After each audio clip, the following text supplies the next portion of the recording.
Graça e paz. Deus te abençoe. Palavra do Senhor, ela diz assim para nós na primeira carta de João, capítulo de número 5, a partir do versículo de número 16. Se alguém vir pecar seu irmão, pecado que não é para a morte, orará, e Deus dará a vida àqueles que não pecaram para a morte. Há pecado para a morte, e por esse não digo que ore. Toda iniquidade é pecado, e há pecado que não é para a morte. Sabemos que todo aquele que é nascido de Deus não peca, mas o que de Deus é gerado conserva-se a si mesmo, e o maligno não lhe toca. Sabemos que somos de Deus e que todo mundo está no maligno. Amém? Palavra poderosa para nós. Ela, no versículo 16, a primeira coisa que chama a nossa atenção é um diferencial, amém, em relação ao pecado. Porque vai dizer, se alguém vir ao seu irmão pecar, pecado que não é para a morte, diz assim, orará e Deus dará vida àqueles que não pecarem para a morte. Mas também diz, há pecado para a morte e por esse não digo que ore. E qual a conclusão que nós tiramos aqui? Que existe diferença entre os pecados. Então nós podemos dizer sim que existe pecado, pecadinho e pecadão. Muitas pessoas têm ensinado falando assim, não existe pecado, pecadinho e pecadão. Não, existe sim pecado, pecadinho e pecadão. Podemos assim dizer a diferença entre pecado. É verdade que tudo é pecado, o pecadinho, o pecado, o pecadão é pecado. Ou seja, ainda está dizendo mais no texto, está dizendo que toda iniquidade é pecado. Então nós vamos ver que existem vários tipos de pecados. E esses pecados, vem uma cobrança, amém, da parte de Deus sobre o homem que peca de acordo com o seu pecado. Quando nós olhamos a Bíblia Sagrada, nós vamos descobrir que quando Caim, lá em Gênesis, Caim ele peca, como que ele pecou? Ele ficou com inveja, ele ficou com ódio mortal do seu irmão Abel, porque a oferta de Abel agradou mais a Deus do que a própria oferta de Caim. E agora Caim, ele intentou e ele realizou, ele foi e matou, ele praticou a prática, o primeiro homicídio, ele vai e mata o seu irmão. Deus, ele vem e pergunta a Caim pelo seu irmão, e Caim ainda faz deboche, sou eu lá o guardador do meu irmão? Além de estar errado, ainda ironiza a situação. E Deus coloca um sinal sobre Caim que ninguém poderia matar Caim. Caim estava selado, porque o pecado dele se agravou mais diante de Deus. Ele ficaria perambulando pela terra, levando peso sobre si, alcançado agora pela maldição, porque Deus agora amaldiçoou a Caim por causa da atitude de Caim. Então nós vemos que existe diferença de pecado. Quando nós abrimos a Bíblia, no livro de Jeremias, capítulo de número 15, Deus vai falar para Jeremias não orar pelo povo. O povo estava num momento muito difícil, no momento de esfriamento espiritual, de iniquidade, apostasia, desvio da verdadeira fé, virando as costas para o Deus verdadeiro, fazendo coisas que não agradavam a Deus. Jeremias, por ser um profeta chorão, um profeta com coração em Deus, mas também com coração de amor pelo povo, queria orar, e Deus fala, olha, ainda que Samuel e Moisés, ou Moisés e Samuel, se colocasse de pé para orar por esse povo, eu não ouviria. Então a iniquidade daquele povo naqueles dias de Jeremias era tão forte, tão grave, que Deus não ouviria nenhum clamor, Deus não ouviria a oração nem mesmo de Jeremias, e nem de Moisés e nem de Samuel, dois homens de muita intimidade com Deus no Antigo Testamento. Então nós começamos a ver que há pecados diferentes, pecados por vários graus, amém? Então, quando nós vamos ali em Mateus, se não me falha a memória, Mateus capítulo 12, versículo 31, ali, por ali, está dizendo algo para nós na palavra de Deus. O que diz ali? Porque todo pecado ao homem será perdoado, menos a blasfêmia contra o Espírito Santo. Então nós vamos ver outra distinção de pecado. Nós vamos ver outra distinção. Diz que todo pecado o homem vai buscar, amém? E ele vai acabar recebendo perdão do seu pecado, aonde houver arrependimento, quando houver coração contrito, amém? Quando houver dor pelo pecado, realmente sinceridade, ele vai receber perdão, mas a blasfêmia contra o Espírito Santo não. Por isso a palavra de Deus ainda vai dizer para nós, amém? No livro de Isaías, buscai ao Senhor enquanto se pode achar, invocai-o enquanto ele está perto. Quando nós olhamos também um outro texto no livro de Hebreus, o livro de Hebreus vai dizer para nós algo interessante. Diz que Esaú, mesmo com choro, escute isso, mesmo com choro, buscou lugar de arrependimento e não encontrou. Esaú, depois dele ter desfeito do seu direito de primogenitura, vendido por um prato de lentilhas, Esaú, depois que ele rejeitou o melhor de Deus na sua vida, por causa do prato de lentilhas, ele depois buscou com choro lugar de arrependimento e não encontrou, amém? Isso é um mistério de Deus, mas existem pecados e pecados, ou poderíamos dizer de uma forma bem polvão, pecado, pecadinho e pecadão. E nós vemos aqui, quero só repetir para você, primeira carta de João, capítulo 5, versículo 16: se alguém vir pecar seu irmão, pecado que não é para a morte, orará, e Deus dará vida àqueles que não pecaram para a morte. Há pecado para a morte, por isso não digo que ore. Então há uma distinção. Então eu preciso o quê? Qual que é e qual que não é? Não é o caso aqui, nós não temos tempo de traçar alguns que seriam pecados para a morte, mas eu quero dizer que eles existem. Então nós devemos buscar dons do Espírito Santo, e um dos dons do Espírito Santo é o dom de discernimento. Estamos vivendo dias que nós devemos ter discernimento mais do que nunca. Olha, o apóstolo Paulo, ele vai ensinar a Timóteo, ele diz: a ninguém colocai a tua mão precipitadamente. Muitas das vezes nós já vamos orando, todo mundo que chega pedindo uma oração, todo mundo que chega com uma reclamação, que chega triste, nós vamos colocando a mão e nem consultamos a Deus, nem nos ligamos realmente no trono de Deus para saber se é para orar ou se não é para orar, porque tem pecado que não é para você orar. Não sou eu que estou falando, é a palavra de Deus. Eu espero apenas que você entenda isso. Mas continuando, o texto diz: toda iniquidade é pecado, e há pecado que não é para a morte. Então há pecado que não é para a morte, mas toda iniquidade é pecado. Sabemos que todo aquele que é nascido de Deus não peca. Olha que verdade poderosa para nós aqui. Sabemos que todo aquele que é de Deus não peca.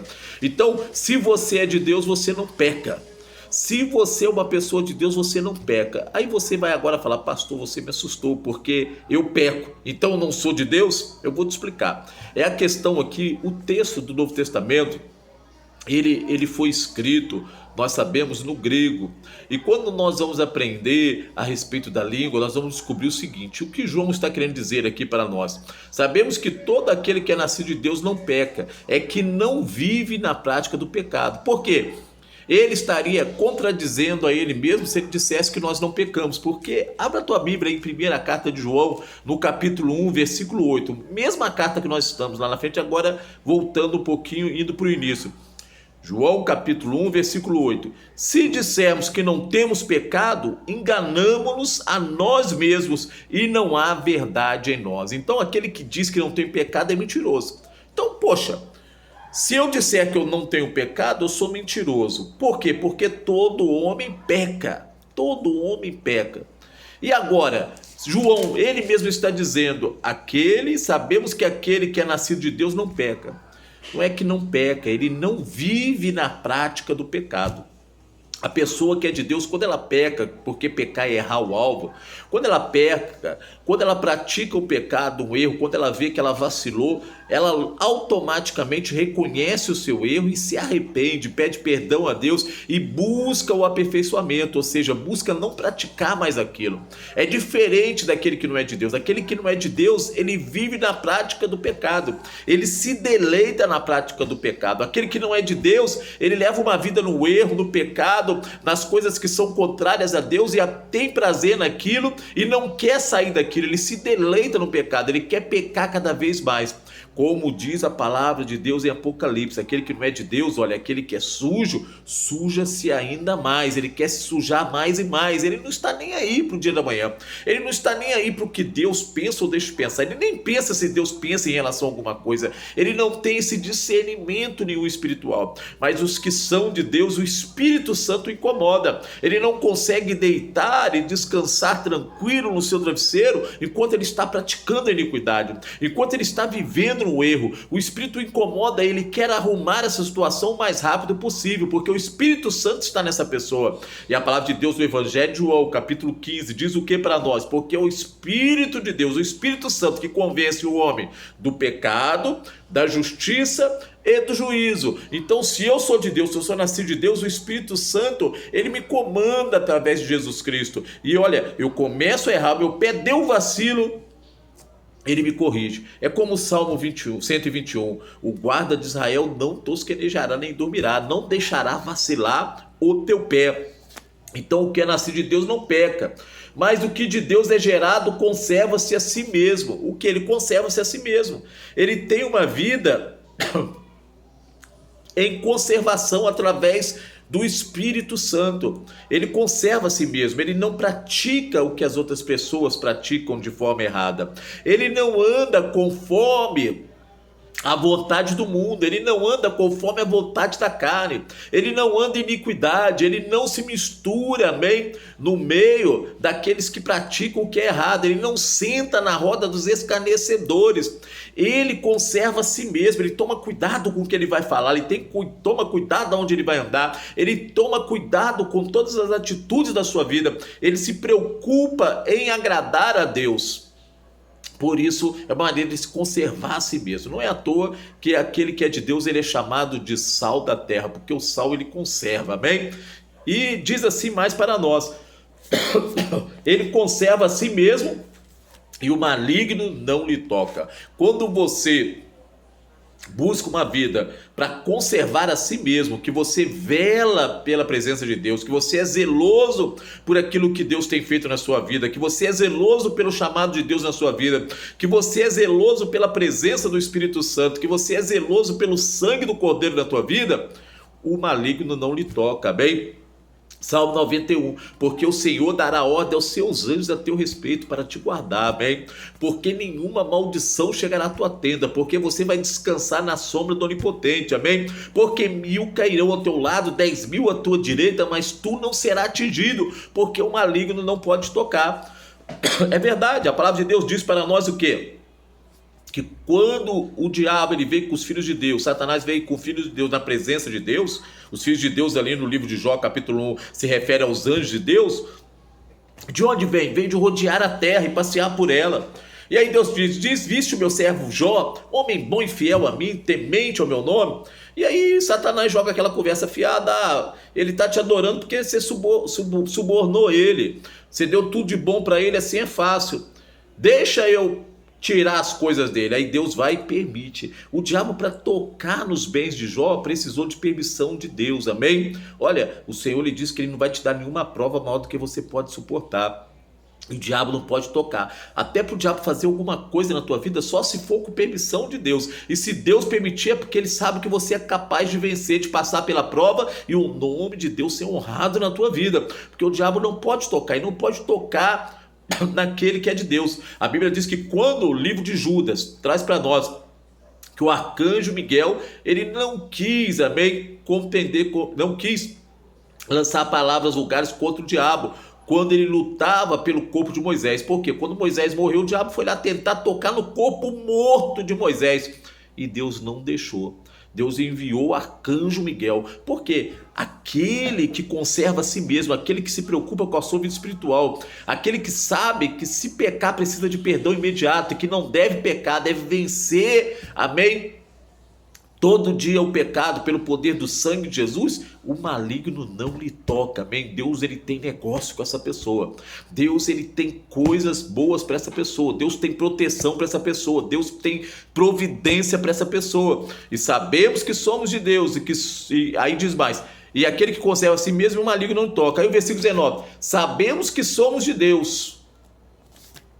Outra coisa, quando nós temos um encontro com Deus, acontece algo muito interessante, muito maravilhoso, que a gente tem a certeza da nossa agora filiação com Deus. Sabemos que somos de Deus, sabemos que agora somos filhos de Deus, sabemos que agora nós temos Deus na nossa vida, sabemos que Deus está presente conosco, sabemos que estamos em comunhão com Deus, sabemos que todo dia falamos com Deus e todo dia ouvimos a Deus, sabemos que Deus ele tem abençoado a nossa entrada e a nossa saída, o nosso deitar e levantar. Sabemos que estamos em compromisso com Deus e Deus em compromisso conosco. Então, e sabemos que somos de Deus e que todo mundo está no maligno. Todo mundo está no maligno. Todo mundo está no maligno? Todo mundo? Fulano e ciclano está no maligno? Não, não é isso. Todo mundo é o sistema mundial. O sistema mundial está no maligno. Quem está governando esse sistema no mundo no momento é o maligno. E a Bíblia chama ele de príncipe das trevas, príncipe desse mundo, desse século presente. Esse sistema mundial está no maligno. Por isso que você vai ver mal distribuição de renda, por isso que você vai ver muitas pessoas por aí morrendo de fome, muitas pessoas com muito e tantas pessoas com pouco. Por isso que alguns dizem, os estudiosos, as pesquisas, que 1% das riquezas do mundo, 1% da população do mundo é dona das maiores riquezas da humanidade. Por quê? Porque esse sistema, o mundo está no maligno, ou seja, o mundo descansa no maligno. As práticas que o mundo faz desagradam a Deus. Por isso que nós temos visto por aí mortes, iniquidade aumentando, nós temos visto injustiça, nós temos visto pessoas amantes de si mesmo, nós temos visto pessoas ingratas, nós temos visto pessoas avarentas, nós temos visto pessoas que exploram outras pessoas, nós temos visto pessoas sem nenhum amor no coração, pessoas sem nenhum senso de caridade, pessoas odiando pessoas, pessoas matando pessoas. Não é nem como se fosse animal. Estou sendo muito sério. Porque às vezes, mata alguém como se fosse um animal. Querido, nós não temos direito de matar um animal na covardia. A Bíblia, ela nos permite matar um animal quando é para a nossa alimentação, aqueles que são para nós nos alimentarmos, que Deus colocou na terra. Fora disso, não. Pessoas que são de Deus não são assim. Vou ser muito sincero. Eu há tempos atrás perdi um cachorro meu. Chegou o momento que aprove a Deus recolher ele, fiquei triste vários dias, e de vez em quando ainda lembro dele, ainda dá aquela saudade. Então não, o sistema mundial, e esse sistema aí sim, ele faz o quê? Ele traz com ele muitas pessoas estão vivendo conforme o mundo, conforme as coisas do mundo. E aí João mesmo nessa carta dele vai dizer assim: jovens, sede forte, porque já venceste o maligno, amém? E a Bíblia diz: aquele que ama o mundo, o amor de Deus não está nele. Aquele que ama as coisas do mundo, aquele que ama esse sistema do mundo, Deus, ele quer te tirar. A Bíblia diz assim que nós estamos no mundo, mas nós não pertencemos mais ao mundo. Nós temos um Senhor, e esse Senhor é Jesus Cristo, nosso Senhor e Salvador. Que Deus te abençoe. A paz.